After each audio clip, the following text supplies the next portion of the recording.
En una cápsula pasada analizamos qué es lo que ocurre con una señal que está en el aire, que es recibida por un móvil que se mueve a una cierta velocidad hacia la fuente de transmisión. Por supuesto, uno puede haber hecho este análisis cuando el móvil no va directo hacia la fuente de transmisión, pero para ilustrar el caso y hacer la matemática muy simple, lo ejemplificamos en una trayectoria directa hacia la fuente, y lo que aprendimos es que la frecuencia portadora es observada desde el móvil como una frecuencia Fc' con un corrimiento, que de hecho es un corrimiento Doppler. Por eso el subíndice D.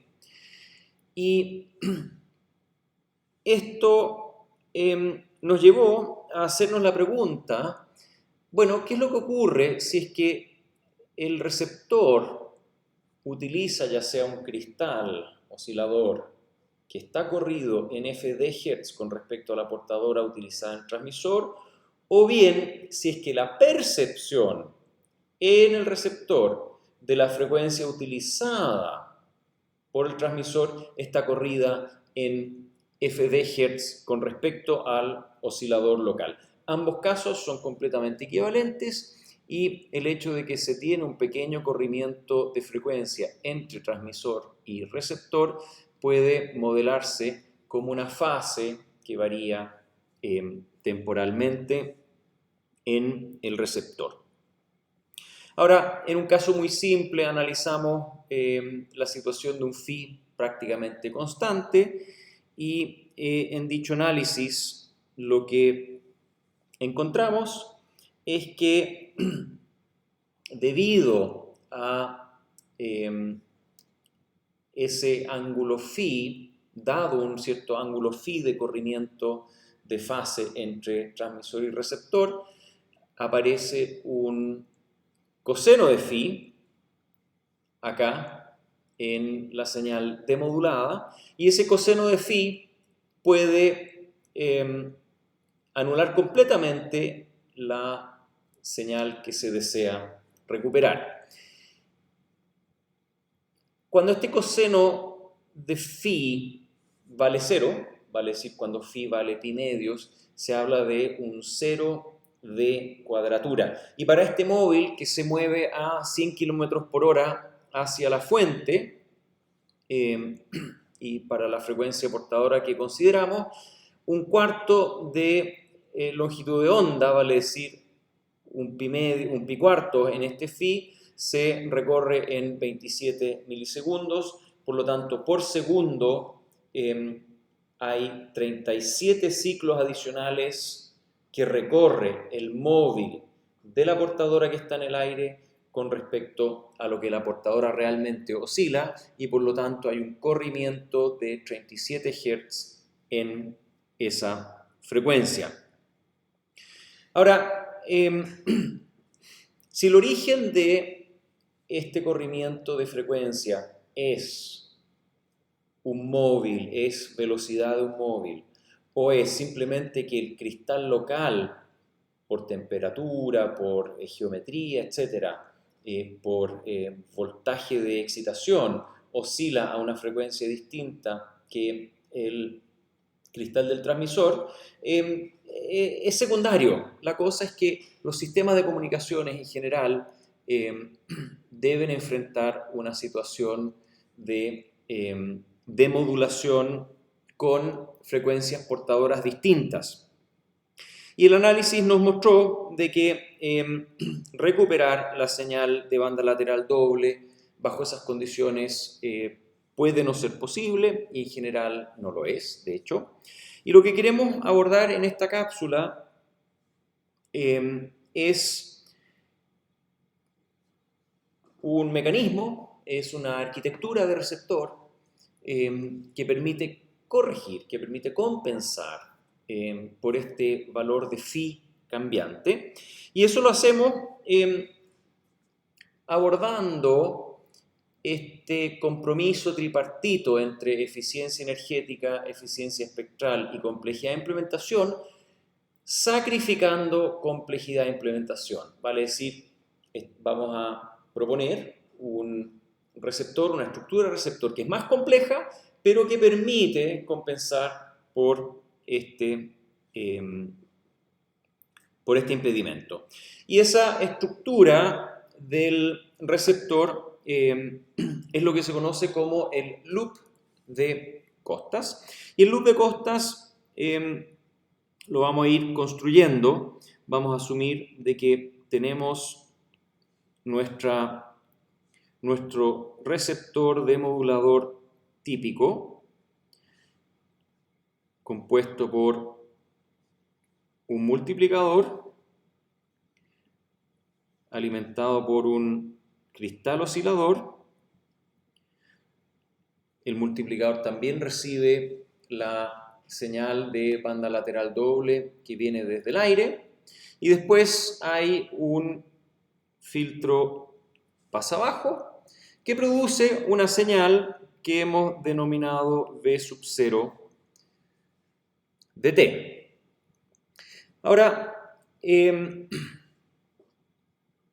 análisis que hemos hecho es para el caso que este oscilador acá tenga una señal AC' coseno de 2pi fc t más phi.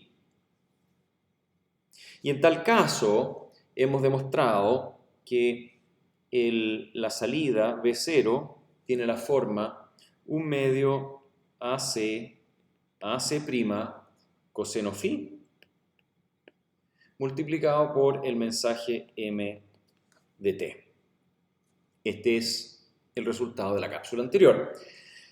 Ahora, lo que voy a plantear es una arquitectura que se construye en torno a esto que permite compensar por phi. Y esta arquitectura funciona de la siguiente manera.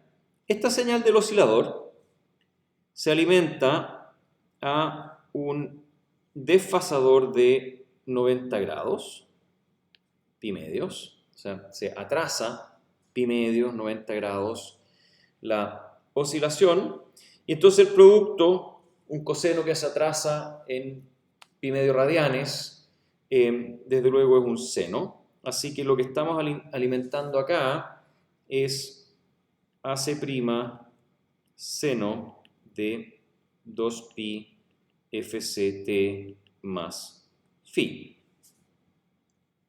Y vamos a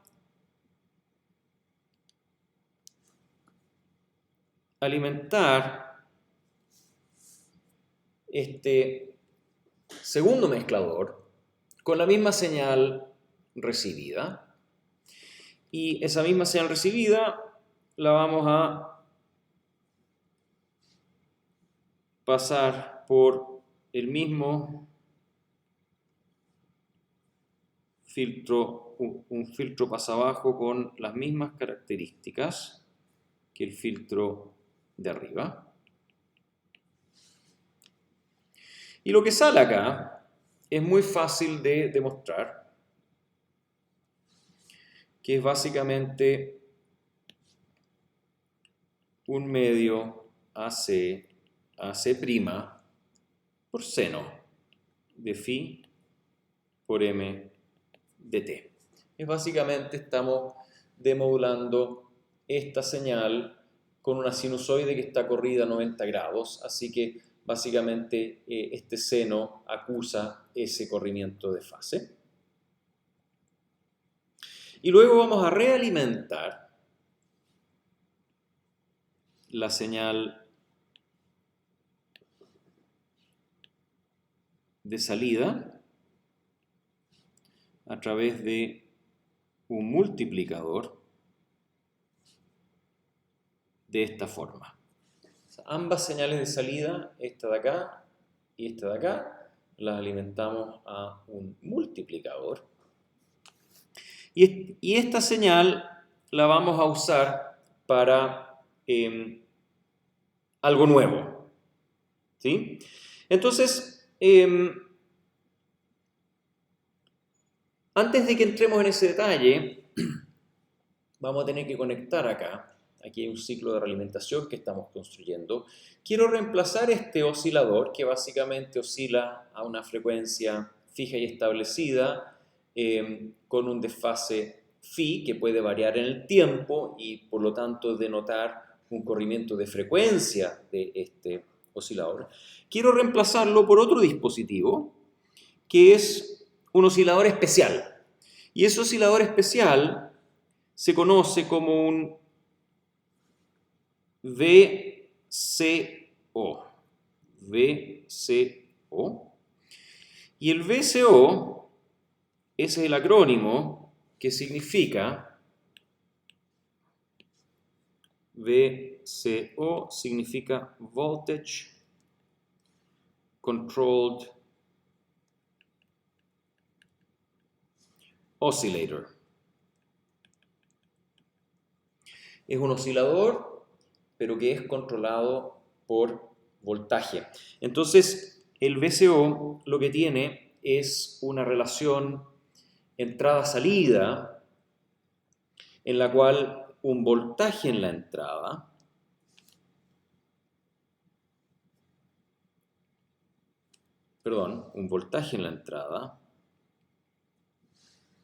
genera una frecuencia de salida. Y si ese voltaje en la entrada es 0, entonces la salida es una sinusoide que tiene frecuencia Fc. Así que a este VCO, si uno deja la entrada abierta, básicamente, o aterrizada más bien, entonces aquí en principio este VCO saca una portadora de frecuencia Fc. Y si uno le alimenta un voltaje mayor que 0, entonces la frecuencia es mayor que Fc. Y si uno aquí alimenta un voltaje menor que 0, acá, entonces la frecuencia acá de este coseno es menor que Fc. Entonces, ¿cómo podemos usar esta propiedad para poder compensar por el desfase phi? Y eso es cerrando el ciclo a través de un filtro pasabajo. Vamos a hacerlo un poquito más amplio, ahí está. Un filtro pasabajo. LPF. Y aquí voy a tener que estirar un poquito la flecha. Ahí está. Entonces, lo que tenemos que entender es por qué funciona esto y cómo funciona esto. Entonces, sigamos un poquito el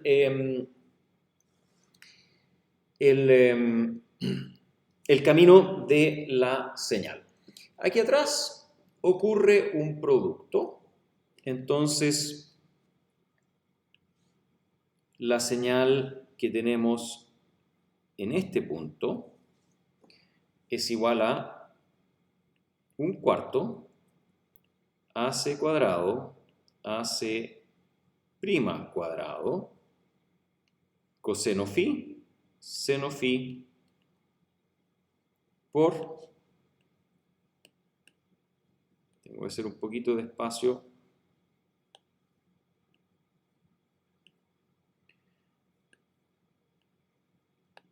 por m cuadrado de t, y esa es esta señal de ahí. Ahora, el producto de seno por coseno lo conocemos, es igual a un medio seno del ángulo doble seno de 2 phi. Y esto es más o menos igual a phi si phi es pequeño. Entonces, un buen supuesto es decir, bueno, mira, ¿qué es lo que ocurre si es que phi es pequeño? Y si es que phi es pequeño, lo que estamos diciendo es que el error que hay entre la portadora que entrega el VCO y la portadora que se usa en el transmisor es muy pequeño, ¿sí? Entonces, partamos de esa base, partamos de la base que phi es pequeño y veamos qué es lo que ocurre en este tramo de acá.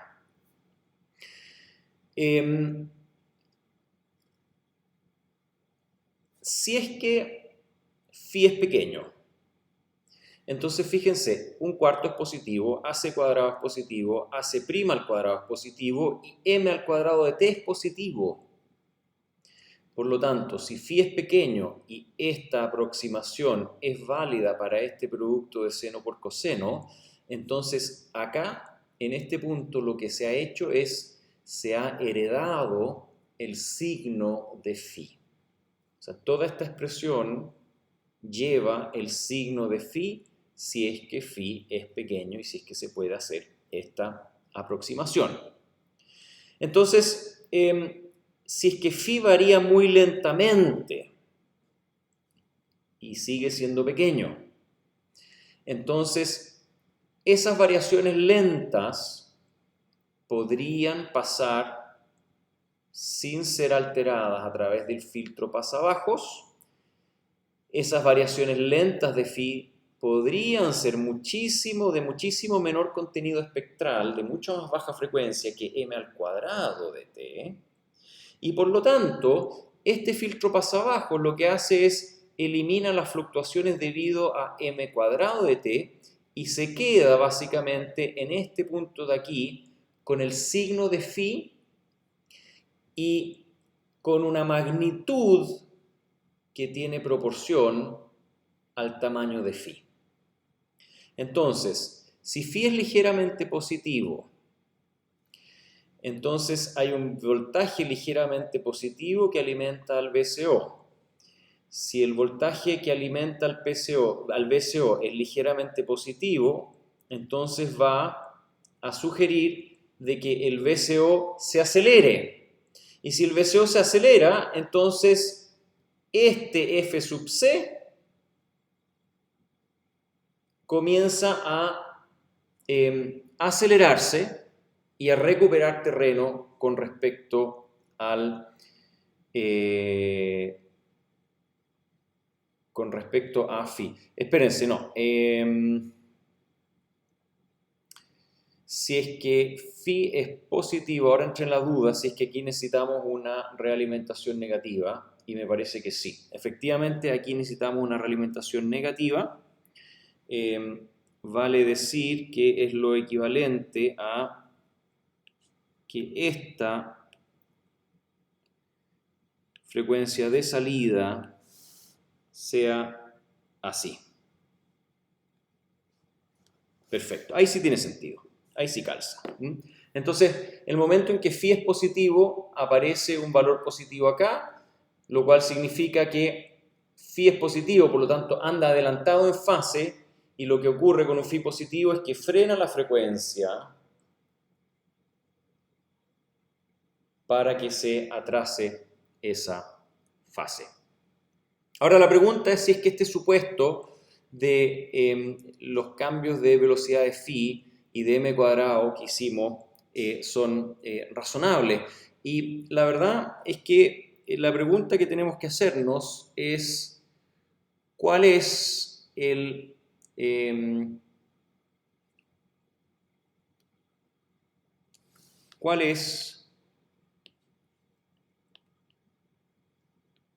ancho de banda de la señal 1/8 por AC cuadrado AC' al cuadrado seno de 2 phi m al cuadrado de t.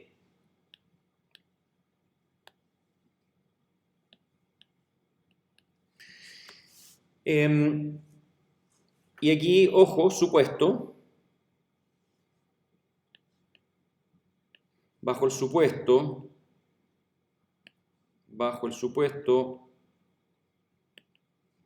que phi cambia muy lentamente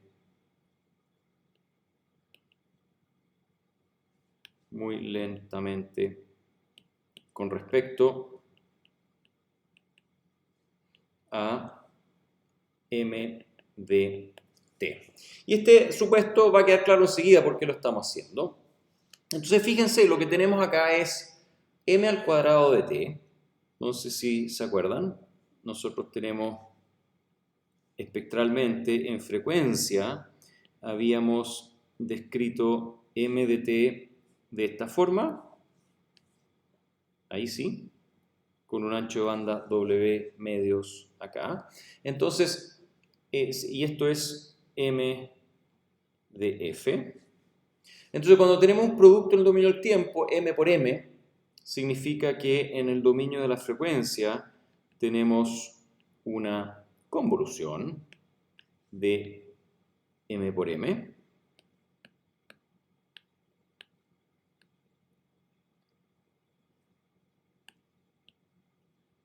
Y la convolución entre esos dos techitos, bueno, es una señal de aún más ancho de banda, del doble de ancho de banda, de hecho. Y si bien con rigor matemático podemos hacer la convolución entre dos techitos, eso no es la intención, porque sabemos que en el fondo esto es nada más que una representación ilustrativa, pero este espectro puede ser cualquier cosa siempre que esté limitado en ancho banda a W medios, como toda buena señal modulante de banda base, y resultando entonces en una señal de pasabanda que podría ser cualquier cosa. Voy a simplemente dibujar voy a tratar de hacerlo simétrico ahí, ¿sí? Y termina acá en el ancho de banda W. Claro, porque la convolución entre este punto y este punto genera este punto, y finalmente entre este punto y este punto genera este punto, y entre medio hay algo distinto de cero, y lo que estamos dibujando entonces aquí es m de f convolución con m de f, y lo estamos dibujando de alguna forma ilustrativa en términos de magnitud. Perfecto. Ahora, phi de t puede cambiar. Si phi de t es constante, entonces su contenido espectral es un impulso. ¿Y por qué hablo de contenido espectral? Porque en el fondo la transformada de Fourier de esto de acá, que es el seno de 2 phi, es phi, ¿no es cierto? Es un impulso. Lo pueden ver como que acá, en el fondo, un octavo AC cuadrado AC' al cuadrado por phi, y entonces aquí tenemos que poner un cuarto, por m al cuadrado de t. Aquí debajo lo que hay es básicamente un impulso en f de valor phi convolucionado con m de f convolucionado con m de f, porque por supuesto una constante tiene una transformada de Fourier que es un impulso y el producto se transforma en una convolución. Entonces este impulso convolucionado con m deja m, y convolucionado con este m, digamos, deja m convolucionado con m. Entonces esto de acá. Pero aquí en estricto rigor todavía hay un impulso que convoluciona con este y convoluciona con este.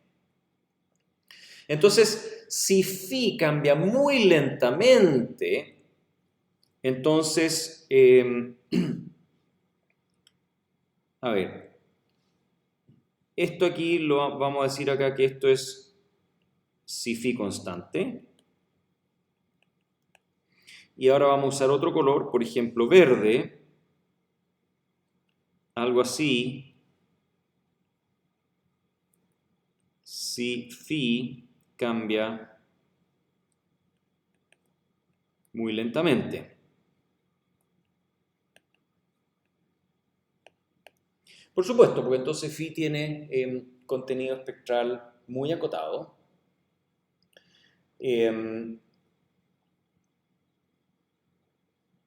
Y recuerden que phi cambia, y aquí volvemos a una cápsula anterior, en el orden de,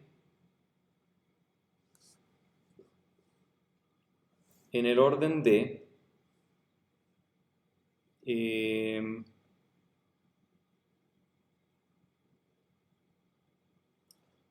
lo perdí. Aquí está. Phi cambia un cuarto de longitud de onda en el orden de 20 milisegundos, en el orden de una velocidad de cambio de 37 Hz. Entonces, en el orden de 37 Hz en nuestro ejemplo.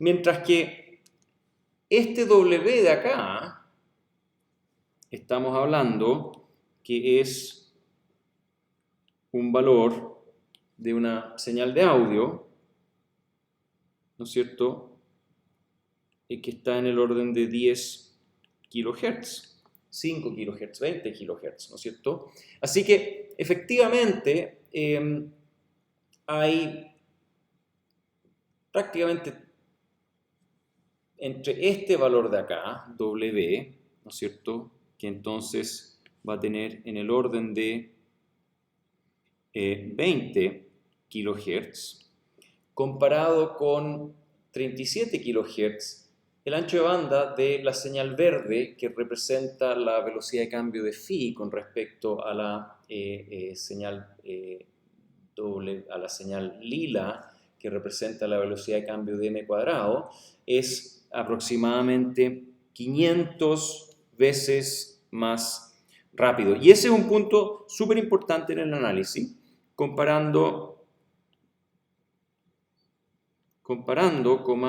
vemos que la tasa de cambio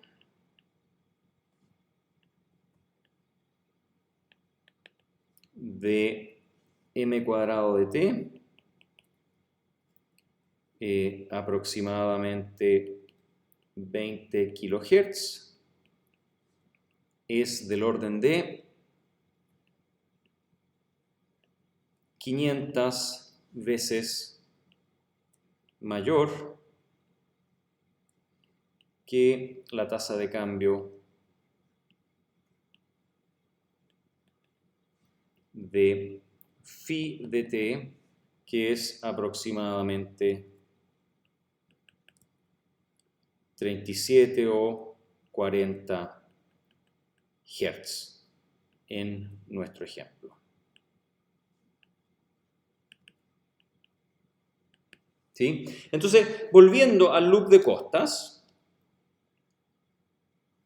es claro que esta señal acá, si pasa por un filtro pasabajos, que solamente se queda con las fluctuaciones de phi y no con las de m cuadrado, ese filtro pasabajos bastaría con que tenga tal vez 100 kilos de ancho de banda. ¿Sí? Entonces vamos a dibujar con algún color adecuado, por ejemplo,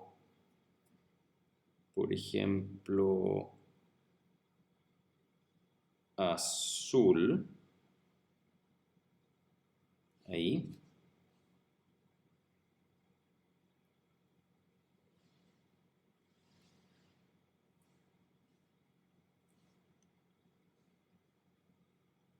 Esto es el filtro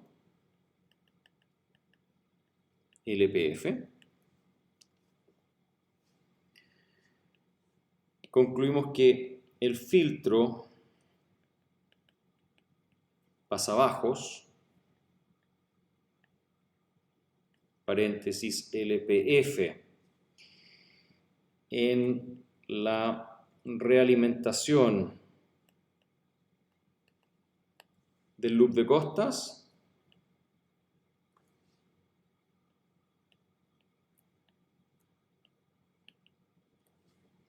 debe tener en el orden de 100 Hz de frecuencia de corte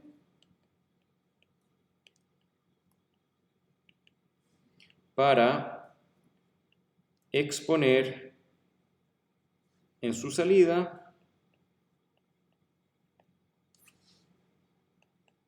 únicamente